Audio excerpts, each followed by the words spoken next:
rejected in Trinidad. Why she leave and go? I find it where we treat our great men and women when they're right on top, how we praise them.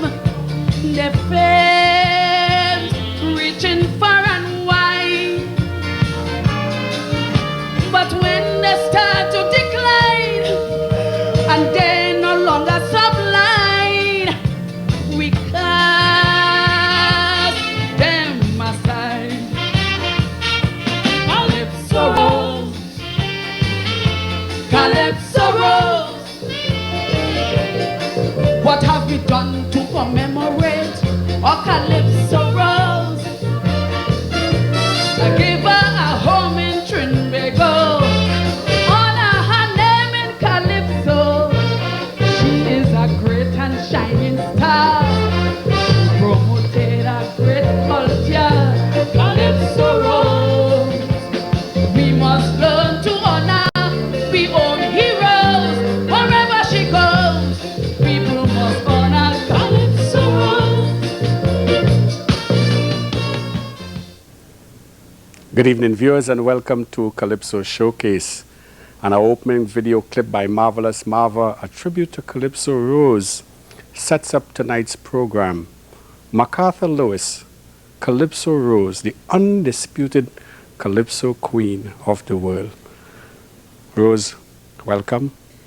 Thanks a lot. Privilege and a pleasure to have you on our program tonight.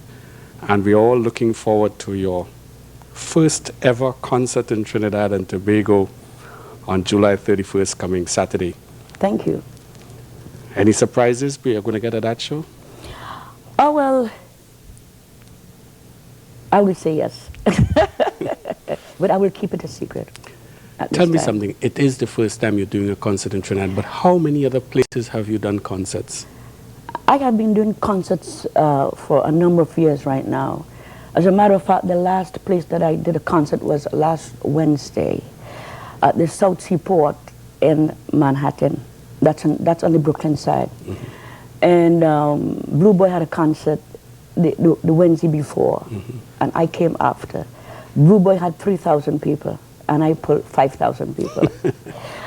I did concerts in Mexico, in London, in Birmingham, in Belgium, in Sweden, in Denmark, in Liberia, all over the place. In the United States, in Canada, and now I'm doing it home. And I also understand that you're like an honorary citizen of Belize. Yes, I am. Tell us a little bit about your Belize experience. In 1977, when I first won the Road March title, Give Me More Tempo, or I'm Going Down San Fernando. As some people call it. Yeah. Mr. Henry Young, who is now the Minister of Culture up in Belize, came to me asking me to come to Belize to perform for the people of Belize, which I was very honored for the request, and which I did. I went into Belize, and the reception was so warm that the Belizeans gave me that warmth and love, and there was something that I did not know at the time. The political party that is in power at this moment, they were the opposition.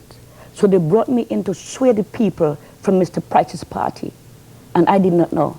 But the dynamic performance I put down in Belize, everybody, the PUP start following the UDP. Mm-hmm. And when I left Belize, I went back in 78, 79, 80, 81, 82, 83. They took me up to district, which is being the Garifuna or the Caribs live in that area. They call Dangriga, and they took me up there and showed me the culture of the Caribs or the Garifuna, and their music was so unique, called the punta. Mm-hmm. When they play the punta on the drum and I see the way they dance the punta, I said, it's a very unique music and I think I'm going to do something with it. And I came back and I wrote the first tune I wrote for Belize was Lewi Punta, means let us dance. And that took off so well that was on the chart in Germany for about 3 months, Lewi Punta. Then I went back into Belize the following year and I wrote Fire in Belize, because for the simple reason they do have their carnival between the 6th and the 10th, and now it goes into the independence, which is the 21st of September. And the people that jumps behind Calypso Rose truck, you only see the heads miles and miles and miles. So I came and I wrote the Calypso Fire in Belize, letting them know it's time for us, for Belize to have their carnival now. And we started from there. Just one little tidbit before we go into a prepared video clip on your Calypso life. In 1977, I understand you studied criminology in New York. Tell us something about that. I did fingerprinting, a home study course. That was in the late 60s. And then I went to New York after winning all the prizes. I said, let me go and expand my career to something else. Because I always love law, anything to do with the criminal mind or criminal act or working against criminal or working around the terminology of criminals. So I went to New York, and the money was not that big. I didn't have the $7,000 at the time, but I had part of it. And I started studying, taking the course of criminology. But then I had was to step aside from that because the funds went off. And then I delved into something we call security, which is not what we call the layman security here. I have studied the field industrial espionage, fingerprinting again, fire control, narcotics. Industrial type. Industrial type. But we went on a high level because one of my teachers was an ex-CIA agent, and another of my teacher was one of the late Mr. Burnham's top security men. So we went in depth. We went in depth in the field. Because when I came back here and I asked some of my colleagues here, how many types of evidences do we have? They don't know, and they can't answer it. And these are people in khaki uniform. There are 11 types of evidences. And then I asked them, how many types of surveillance do we have? And they don't know. There are 4 different types.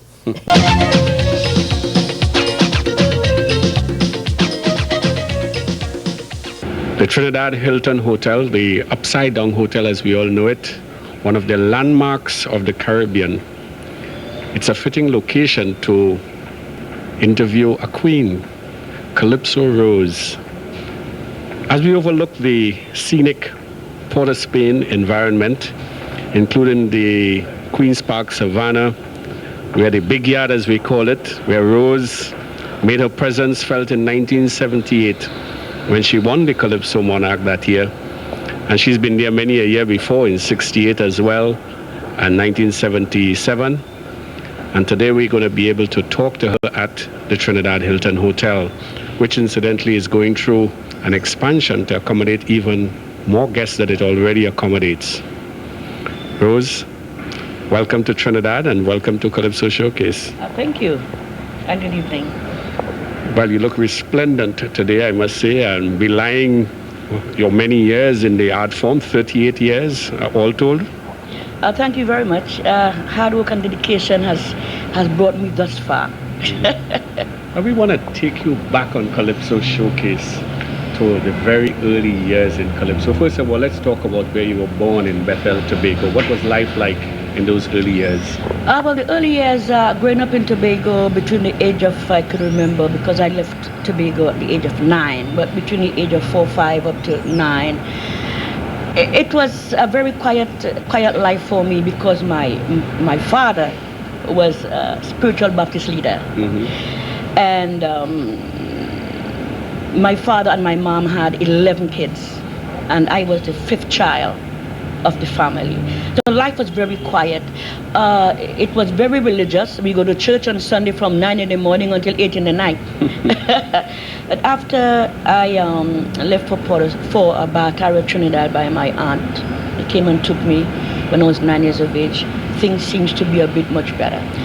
But I went to Sawa Government School, 2nd Street, the Anglican school there. And I was living with my aunt, and I just started singing Calypso from the school days. I have gotten so many licks in school from not doing my work, but just sit down and just humming something in school. And as you know, years ago, I used to stammer a lot, something they call effective speech. So you'll find me doing more humming and singing than talking.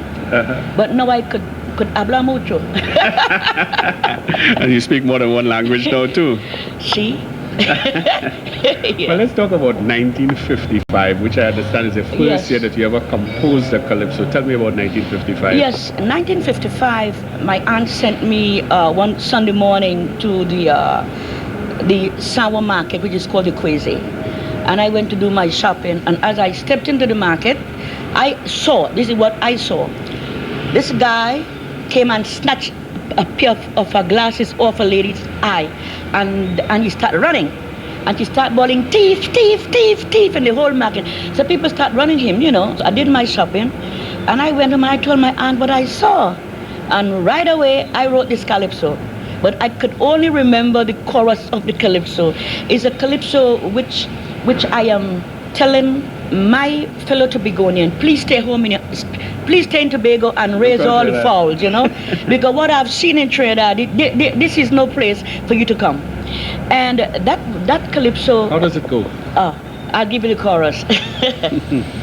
Well, Tobagonian boys, stay in your island and rear your falls. Jane went into the market to buy piece of ice, and a fellow snatchy glasses from all she eyes. That was in 1955. And spoilers say, but that is good. That song very good. Where you learn it? I say, I didn't learn it.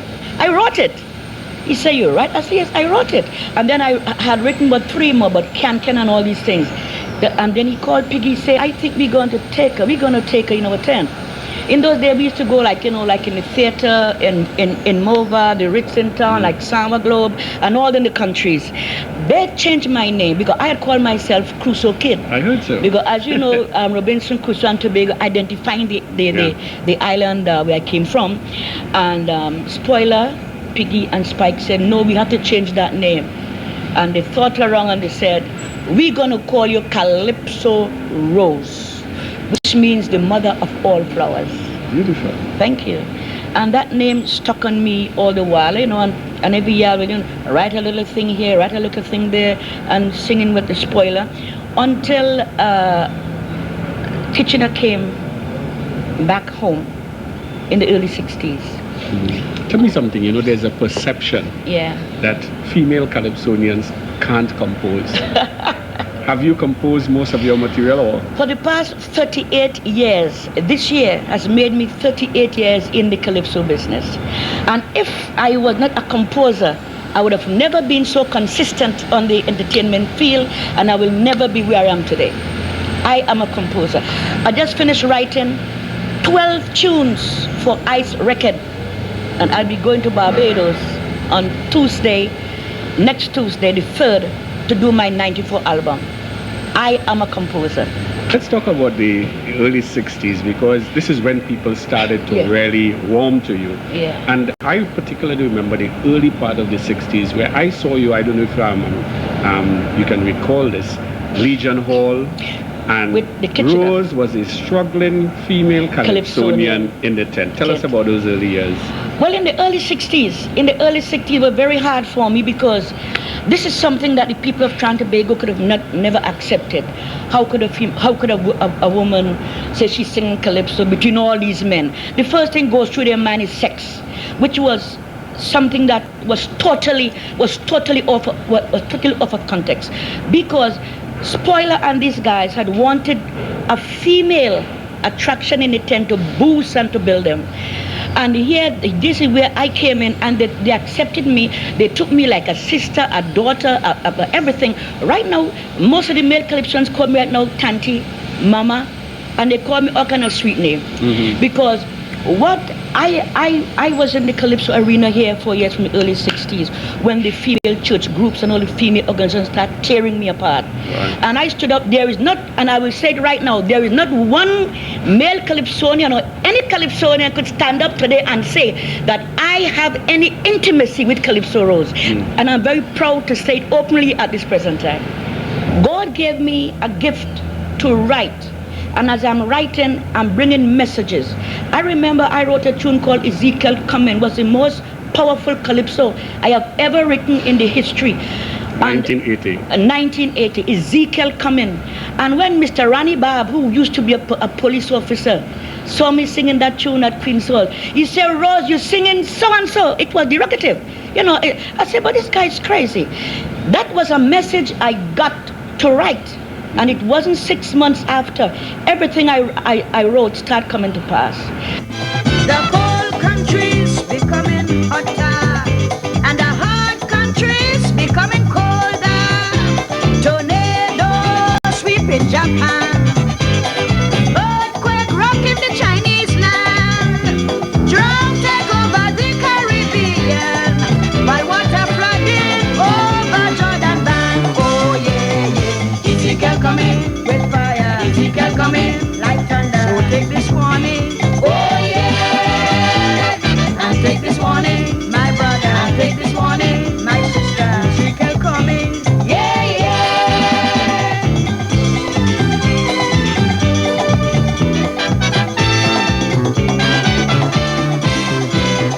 Ezekiel coming, fire, Ezekiel coming like thunder.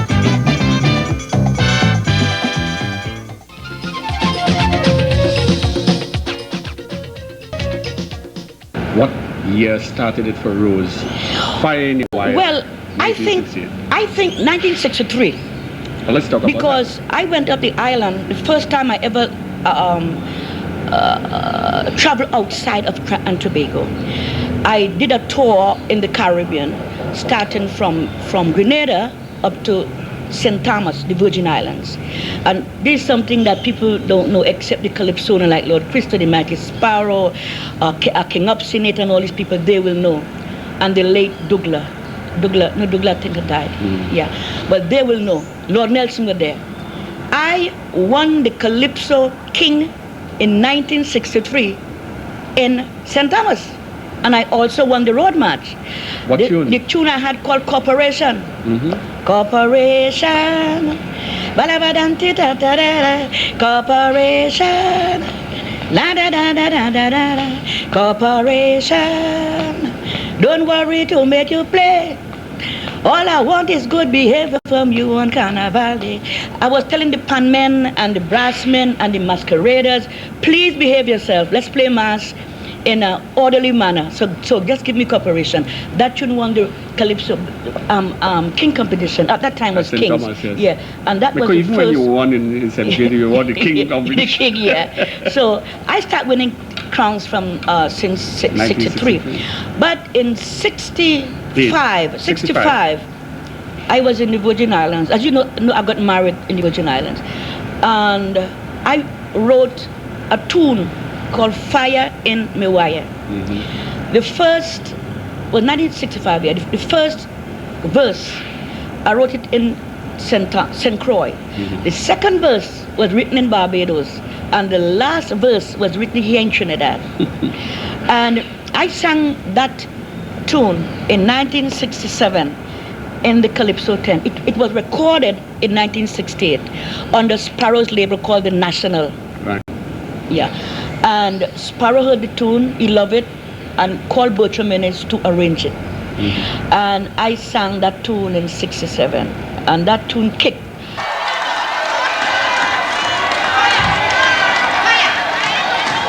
I heard a bawling, like somebody crying. I just couldn't imagine what was happening. I saw this old lady running out to see never sing. Never, come on, light the house on fire. And if you hear she fire, in me, wire, mama.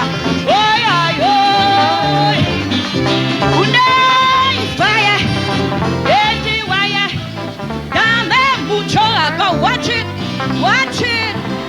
Fire. Edgy wire.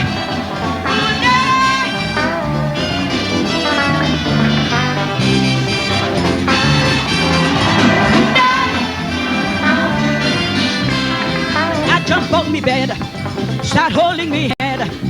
When I say tonight, Lord, like somebody dead, because this old lady, she ain't living with nobody. I jump from the house and I start bawling like a crazy mouse.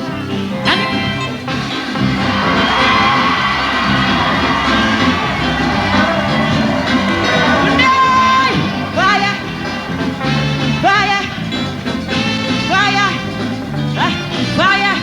I said, Mama, fire. I came with fire. I give you the fire. So take me fire. It's only fire.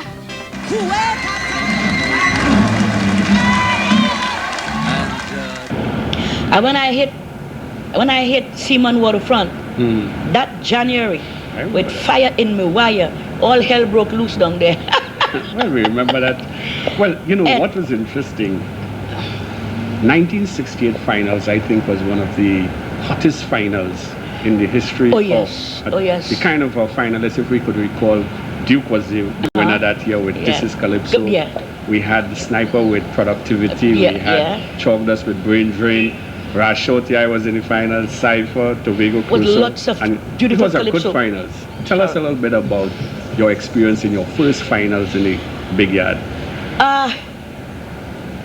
I've been looking for that for years, to be selected. That was one of my major concerns, to get up there, to be selected, to get up there. Because I'm throwing out some hot tunes. Although despite the fact I've been throwing out some ditty ones, you know, like Pudding, A Man Is a Man, you know, ditty ones. And when I was being selected was the greatest feeling that I had. That year I sang Pudding, that year. And when they selected me, I said, well, I'm going to go up there and show them what a woman could do. But then the Minister of Culture called me into the office and broke my spirit down. He told me that they will, after reviewing my Calypso, they will like me to change some lines of the Calypso. I said, why? I said, there's nothing wrong with Pudding. I said, I'm living 12th Street Bar, and every Friday the Pudding man passes down and sing and bawl, Pudding, Pudding, Pudding, Pudding all around your waist. You know, long pudding, short pudding. So I said, there's nothing wrong with that. He says, well, we wanted to change on the line. When I hear pudding, I run to the safe and I open my bread. It was so silly. You know, so that broke my morale a bit, although I did change the lines to suit them. And I went up there, that was the first time I hit the yard. In terms of the road match, a tune as powerful as Fire, which I remember carrying people through the road. The road match officially eluded you because Kitch was declared the road match champion with Miss Tourist. Tell us about your feelings at not winning the road match with a powerful tune as Fire in the Wire that year. Yes, it daunted me for a while. It kept my spirit down for a while because I knew I won the road match. But I was told, after questioning it, because the amount of brass played it, pan played it, and the people jumped that tune all day, they told me, after I questioned the reason why they gave me third, they said that first, a woman never win a road match, so they cannot give a woman a road match. Secondly, they told me that the tune was too short. It's a 3-verse calypso, and they cannot give a 3-verse calypso a road match. And I find that was so stupid. And I was the first calypsonian to ever write or compose a 3-verse calypso. And after 68, everybody started writing 3 verses. You know, so I think it was unfair to me, but still, that didn't keep me down because I came punching back year after year. In 1969, Fire was still on the road. It was still on the road, jumping and beating. Up to now, Fire is still being played all over. That tune has been sung now in 8 different languages. And I want to let you know I am still drawing royalty out of that tune, Fight and Me Wire. So all what they do A me, good song is a good song. Thank you very much. Yeah. Well, let's jump to 1975 because this was your other significant attempt at winning road march. No, Do Them Back. No, we had some years in between there. 72, we had I Don't Want No Engagement Ring. Right. That was on the road, powerful also. It was on the road. I know it was on the road. Then Rosie Making a Baby. And I still was knocking them. I say I'm knocking them still. In 75 I came up with Do Them Back. If you bounce me, if you jam me, jam them back. Well, in 1977, Short Shot was coming down very powerful with Tourist Lego. It was very powerful. I thought that my tune didn't have a chance. And Give Me More Tempo took off at like 2 weeks before Carnival, or 10 days before. Yeah. And Coming like a ton of bricks. Tempo started moving and said, give me away, give me room. And when Tempo loose, Tempo took them by miles, by storm, which again I say, thank God. I said, I am like a river overflowing its bank. You try to stop me, I must find room to pass. You're like the Mississippi. Well, yeah, I came like the Mississippi there. Let us record that was the first ever road march won by a female. 1977. Congratulations. Thank you very much. Starting in 77 with a lady, Calypso Rose. Check this out.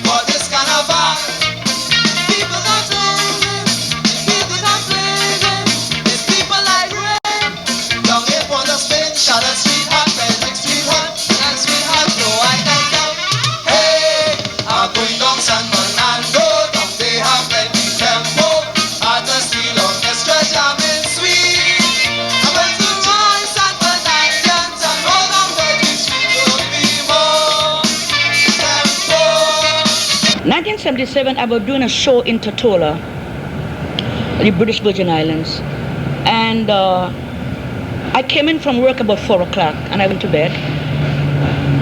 I fell asleep and then I started dreaming this tall African lady came.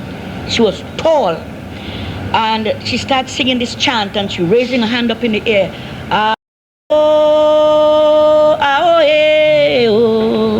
And she started chanting the melody.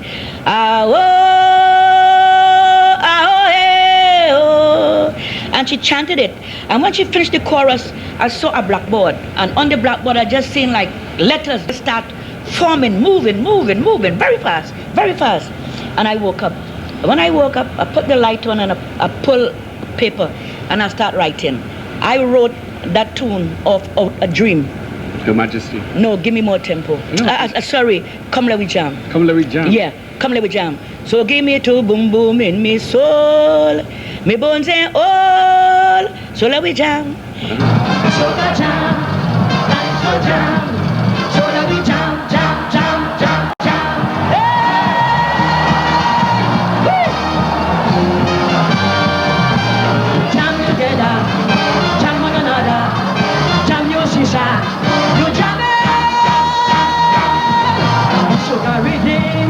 Plenty feeling, it have the waistline moving. My whole body is vibrating. It's so that beat, it's true that beat. Hey, so give me to boom in the soul. The there we jam, so the jam, Calypso jam, so let we jam.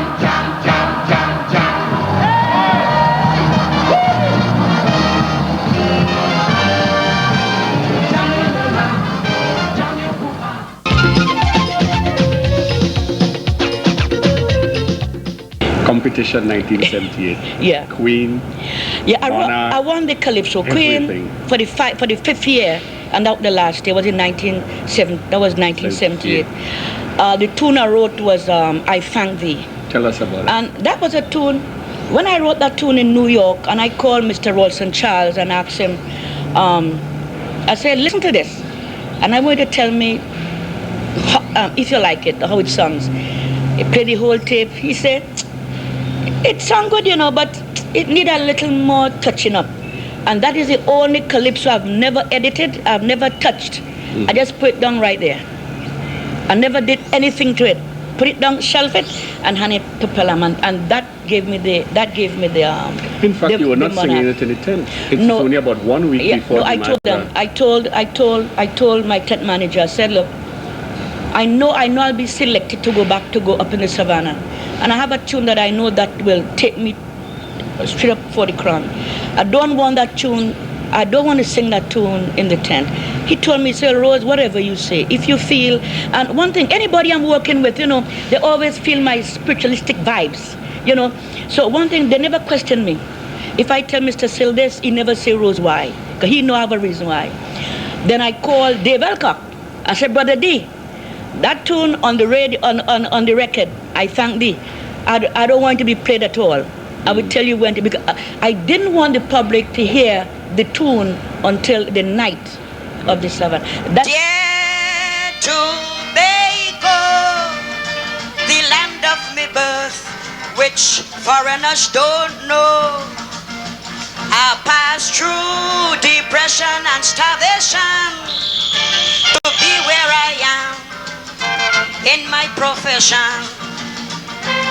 So Tobago, I am thankful to you. I won't be ungrateful.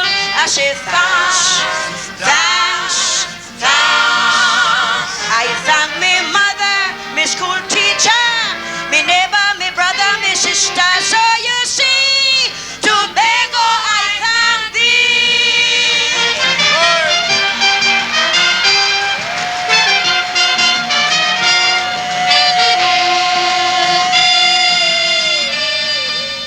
Now, once you had won the crown, you resigned from competition. Yes, Why? because it's a must. Because there's nothing else there for me to achieve. I won five Calypso Queens consecutively. Yes. Road March first and second. The highest crown, which is the National Monarch, and I was the first person to ever achieve such crown. The first person. The double. The first person to ever won the Monarch. It was called the National Monarch for the first time. For the first time, and no longer Calypso King competition. And I won that. And that is history that nobody never even picked it up. I was the first person to ever won Calypso Monarch of Trinidad of Tobago is Calypso Rose. Correct. Trinidadians, the greatest musician, they know a good tune when they hear it croon. So when I took me along in the sun, they say, "Stars, give me the road march." Now they address me as Your Majesty. They say the music, nobody wants to be. Hey, you go jump on carnival, the brass taking the low, they call me Queen, Queen, Queen, Majesty, Queen of the Road.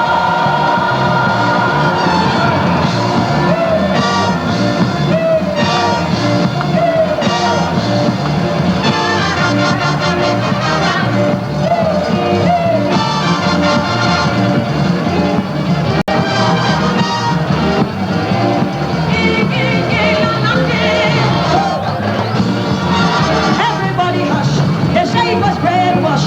But like it's in now, it's all in a shame. That statement is not true. Many people lost their shoe. It was my new good nature, but I listen. Now they address me as Your Majesty. They say the music is nobody wants to be. Hey, you can jump on carnival. The brass taking the load, they call me Queen, Queen, Queen, Queen of the Road.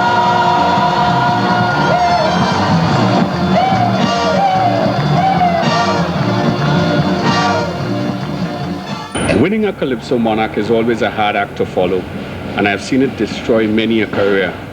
And I think it's full credit to you that you were able to use it as a springboard to greater things. I remember particularly in 1980, a monster album that you put out, Soca Fever. And there were Ezekiel coming, which we spoke about earlier. I Am What I Am, Juve Tobago, and a number of other tunes. Let's talk about that album. Soca in Guyana. Soca in Guyana, Comrade Giri. Well, tell us about that trip to Guyana. Yeah, that trip to Guyana, Mr. Charles, who was the owner of Solo at that time, took Charlie Roots, Merchant and myself into Guyana. And again, Mr. Burnham received us very highly. And we were asked to do a show for the GDF, for the Ghana Defense Force, which we did, which they gave me a souvenir, a GDF hat. And the response we had in Guyana, I saw it fit to write something about Guyana. So I came back and I wrote Soca in Guyana. Soca in Guyana. Yeah. Down in Guyana was Calypso fever. We took the whole place by storm. 10,000 people jumping, shouting and singing. Lord, a black queen is born. Charlie Roots jamming soca music. Guyanese catching soca fits. We have them jumping in the air and voices shouting everywhere. And they're bawling, woy, comrade, woy, comrade, woy. Soca how we give me, woy, comrade, woy, comrade, woy. Play soca, give me.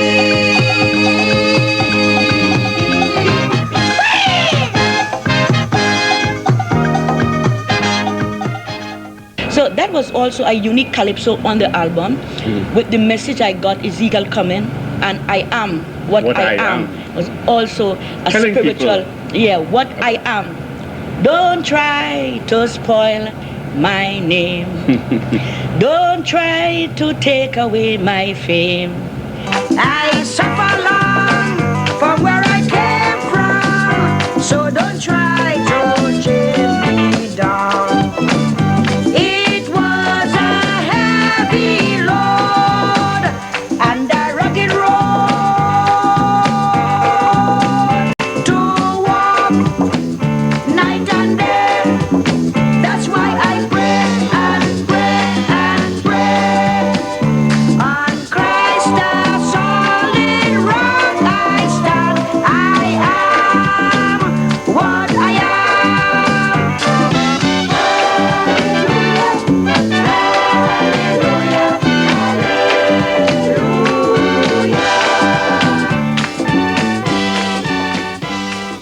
One of the few occasions that I've seen you perform in Tobago was at the road show in 1982. You know, the road show in those days was a big thing. Was a big thing. Everybody expecting the top Calypsonians coming up from Port of Spain, and they're looking out for the first appearance. Usually be in Roxborough, and then you come up to, and then we come to Scarborough. And the highlight. Oh boy, that used to be that used to be good memories. Balance wheel. Oh yes, that down to. I was playing that tune up to Saturday in New York. Hold on to the balance wheel. Hold on to the balance wheel. He was supporting Eric Williams. Yes. Hold on to the balance wheel. Eric was a balance wheel. So get to the balance wheel. You can hear that got to feel. Now that Eric Williams gone, don't think that your days are done. I know you will miss this sunny God. Eric Williams say,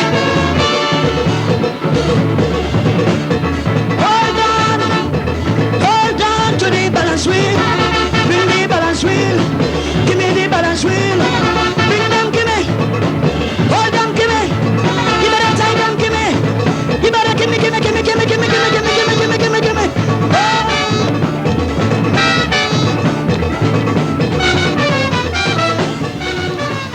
That Calypso also, the fact was fact, you know. Yeah. Everything I said in the Calypso was true. Eric Williams came and gave me the messages. He said, tell them to do so and so. Yeah, of course. So I wrote the Calypso. Tell Chambers, I say, give the Baptist a holiday, and tell him to call election in November. All those were messages that I got to deliver in Calypso, which that I did. Tune and the other tune you sang, I think was Soca Jam was the other tune, or something along Soca. Okay. Or was it Soca Tempo? Soca Tempo. Right. Rose girl, tell me why you stopped. There was a structure in your music in that year where there was even less lyrics and more music? More was music. that deliberate? Yes, yes. You see, I was trying to change around my creativity. You see, Because soca was getting big. We in were the getting early big, 80s. yes. So I was trying to do less lyrics and more music. And Girl, tell me why you stop. Since you leave and gone on top.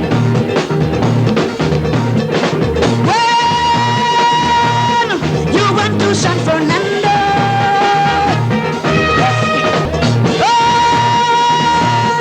you give them soca tempo. Look, woman, give me back the tempo. Make them woman go. Give me hot like fire. Give me tempo soca. Give me some dance hard. Give me sweet and bad. Give me soft and sexy.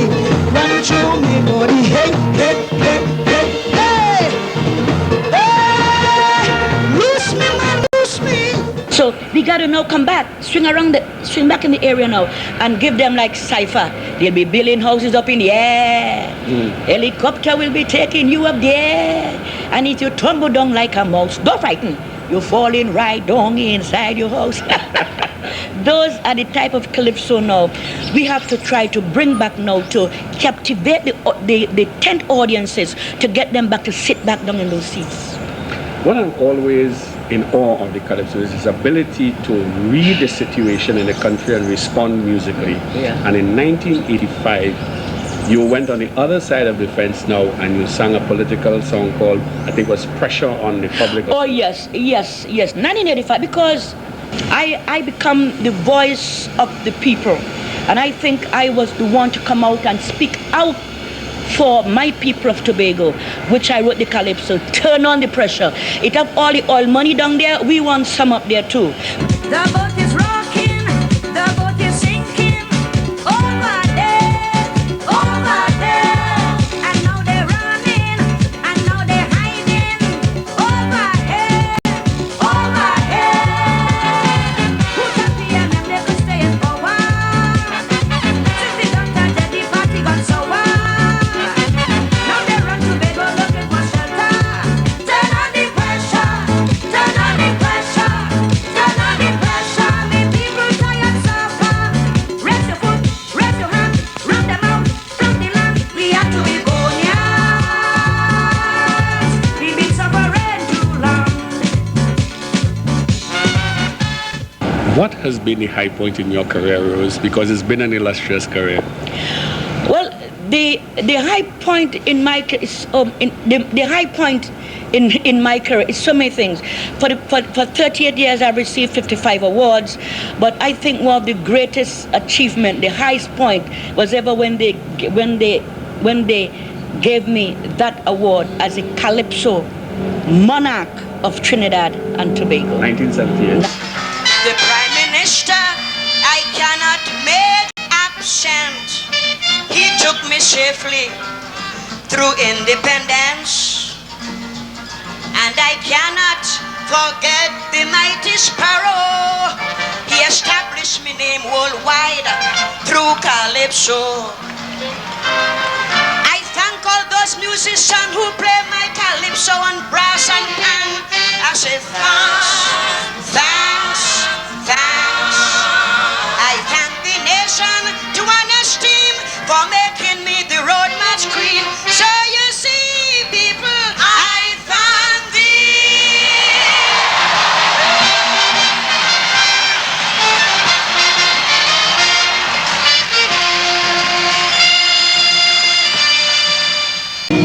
They say the music to never dance your beat. Hey! Take out the clothes and jump on Carnival Day. The brass taking the load, they call me queen, queen, queen.